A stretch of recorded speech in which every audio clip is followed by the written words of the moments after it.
அனைவருக்கும் கணித வணக்கம். இப்போ பார்க்க போகிறது 7ஆம் வகுப்புக்குரிய கணக்கு முதல் பருவம் பயிற்சி 1ல் 1.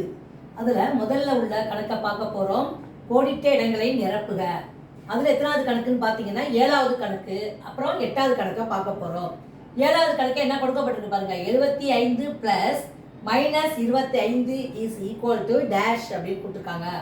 அப்போ இந்த கணக்கை பொறுத்த வரைக்கும் ஒரு ப்ளஸ் ஒரு மைனஸ் இருக்கு.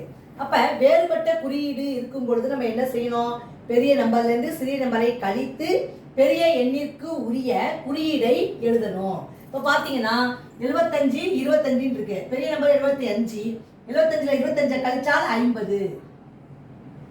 அந்த குறியீடுக்கு போது என்ன நம்பரு? பிளஸ். பிளஸ் போட்டாலும் போடாட்டியும் அது பிளஸ் தான், மிகை முழு தான்.